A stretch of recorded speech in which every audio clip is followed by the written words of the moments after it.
कवी वाल्मिकींच्या प्रतिभेने अवघ्या भारतवर्षालाच काय जगाला भरड घातलेली आहे. त्यांनी वाल्मिकी रामायण जे लिहिलंय त्याच्यामध्ये शतकोटी श्लोक आहेत. अत्यंत प्रगल्भ बुद्धिमत्ता, पांडित्य, प्रतिभा असलेल्या वाल्मिकींविषयी आपल्या मराठीमध्ये एका वाक्यामध्ये असं दिलं गेलंय की याच्यामध्ये असं म्हणता येईल की घागर में सागर. असं म्हटलंय की वाल्याचा वाल्मिकी झाला. मी आता एखादा छोटा मनुष्य जेव्हा खूप मोठा होतो किंवा एखादा मनुष्य जेव्हा आमूलाग्र परिवर्तित होतो तेव्हा आपण ती म्हण वापरतो, वाल्याचा वाल्मिकी झाला. ते वाल्मिकी ऋषी महान ऋषी होते, प्रकांड पंडित बनले होते आणि त्यांनी असं रामायण लिहिलं की जे आजही भारतवर्षाला मोहवतं, अख्ख्या जगाला आनंद देतं. असं म्हणतात काही जण की वाल्मिकींनी लिहिलं तसा राम पुढे जगला आणि काही जण असं म्हणतात की जसा राम जगला तसं वाल्मिकींनी लिहिलं. रामाचं अवघड जीवन मनुष्यत्व आणि देवत्व दोन्हीलाही स्पर्श करणार होतं. पण या कथेमध्ये मला वाल्मिकी आणि रामचरितमानस काळ यांच्यातलं एक नातं कथेद्वारे मांडायचं आहे. वाल्मिकींनी इतकं सुरेख रामायण लिहिलं होतं, शतकोटी श्लोक, त्याच्यामुळे तमाम रामभक्त सुखावून गेले होते. आणि त्यांचा अग्रणी होता रामभक्त हनुमंत. हनुमंताला काय, जिथे रामस्तुती चालेल तिथे हनुमंत येणार. हजारो वर्ष आयुष्य असलेला, चिरंजीव असलेला श्री हनुमंत रामभक्तीने पुरा वेडावलेला आणि आजही तो तसाच आहे. त्यामुळे त्यांनी जेव्हा हे वाल्मिकी रामायण बघितलं, वाचलं तो खुश झाला. अरे वा म्हटला, यातला प्रत्येक शब्द असा आहे की जो सहस्त्र पापाचा नायनाट करू शकतो. प्रत्येक वाल्याचा वाल्मिकी करू शकतो. अशा प्रत्येक शब्दामध्ये रामायणाच्या ताकद होती किंवा आहे. हनुमंताला खूपच आवडलं. त्याच्या परमदयाळ श्रींची स्तुती होती ना ती. त्यामुळे एकदा त्याची भेट झाली वाल्मिकींजवळ आणि वाल्मिकींनी नुकतंच एक मोठं काव्य पाहिलं होतं. ते काव्य लिहिलं होतं श्री हनुमंताने. श्री हनुमंत सुद्धा कसे आहेत, बुद्धीचे सागर आहेत. चपळ किती, विद्युल्लतेपेक्षाही चपळ आहेत. बुद्धीने पण ते तसेच आहेत. त्यांनी सुरेख काव्य लिहिलं, पण ते काव्य कागदने पेनने न लिहिता, त्यांनी ते लेखणीने न लिहिता त्यांनी ते दगडावर आपल्या नखांनी कोरलं.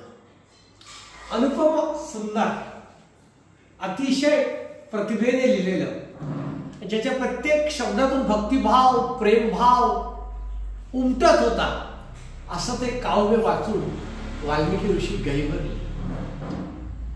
स्वतः एक प्रतिभावान असल्यामुळे दुसऱ्या प्रतिभावंताची किंमत त्यांनी ओळखली, शब्दांची किंमत त्यांनी ओळखली. काव्यरसामध्ये डुंबले वाल्मिकी. हनुमंताने लिहिलेल्या त्या राम गीतामुळे ते जणू वेडे झाले. हर्षोल्लासाने त्यांच्या डोळ्यातून पाणी यायला लागलं, नाचायला लागले वाल्मिकी. आणि हे बघताना तिथे हनुमंत होते. हनुमंताने बघितलं की आपण जे काव्य लिहिले रामभक्तीचं, त्याच्यामुळे हा महाकवी जणू वेडावलाय, नाचतोय, दंग झालाय, डोळ्यातून अश्रू येत आहेत, स्वतःचं भान नाहीये त्याला. आणि याचा परम आनंद श्री हनुमंतांना झाला. कारण आपल्याला माहितीये, जिथे जिथे रामाचं नाव तिथे तिथे हनुमंत, जिथे जिथे रामावर प्रेम, रामाची स्तुती, जिथे जिथे रामाची भक्ती, आपोआप येणार हनुमंत. आणि इथे तर त्याला दिसते जगात विख्यात कवी, ज्यांनी शतकोटी श्लोक लिहिलेत रामायणामध्ये, असा वाल्मिकी वेडावलाय, धुंद झालाय, नाचतोय, खुश झालाय. हे ऋषीवर, हे कवीवर जागे व्हा. आणि वाल्मिकी त्या रामपदातून किंचित जागे झाले. समोर हनुमंत होते. प्रणाम केला हनुमंताला. काय काव्य लिहिलेत म्हटले तुम्ही हे. होय म्हटले, पण त्या काव्यावर इतका वेडावून नाचणारा मी प्रथम बघितला हनुमंत बोलले.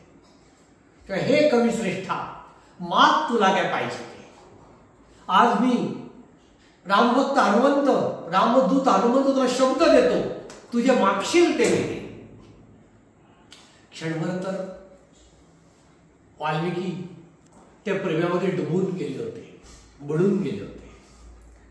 परंतु अचानक त्यांच्या मनामध्ये कली उपजला. कितीतरी कमी क्षण गेले असतील ते. एकदम मनामध्ये त्यांच्या असा विचार आला की अरे, हे काव्यापुढे आपलं काव्य काहीच नाहीये. हे काव्य जर लोकांनी वाचलं, जगात पोहोचलं, तर आपलं काव्य पण वाचणार पण नाही. हेच काव्य प्रसिद्ध होईल. म्हणून काही विचार न करता पटकन हनुमंताकडे प्रार्थना केली, हे ध्रुपश्रेष्ठा, हे रामदूता, हे हनुमंता, तू शब्द दिलेला आहेस, विचार कर, मला काही नकोय. नाही नाही हनुमंत म्हटले, मी ज्याची भक्ती करतो तर एकदा बाण सोडला प्रत्यंच्या खेचली की तो ऐकत नाही. बाण सुटणार तुला, दिला शब्द परतणार नाही, त्याचाच मी भक्त आहे. मी वर दिलाय, माग काय मागतोस ते. मग मात्र वाल्मिकीने उशीर न करता मागणी केली, हे हनुमंता, तू हे जे काव्य लिहिलेलं आहेस ते समुद्रामध्ये बुडवून टाक. हनुमंत विचारात पडले. काही क्षणच धैर्याचा तो महासागर ताबडतोब म्हणाला, काही क्षणात हे काव्य समुद्रामध्ये जाईल. तसं ते समुद्रामध्ये पाठवलं सुद्धा, गेलं सुद्धा. मग हनुमंत म्हटले, हे वाल्मिकी, तू त्रेतायुगामध्ये आहेस. त्रेतायुग म्हणजे मनामध्ये वाईट इच्छा सुद्धा होणार नाही असं युग. अशा युगामध्ये तू आता जी मागणी केलीस ती कलियुगाला शोभायची आहे. कलियुगामध्ये लोक एकमेकांवर मत्सर करतात, द्वेष करतील,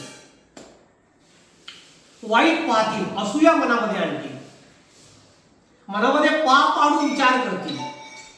अशा पद्धतीचा विचार कलियुगात शोधतो. पण मी तुला शाप देतोय, तू कलियुगात जन्माला येशील. वाल्मिकी तोपर्यंत जागे झाले होते. त्या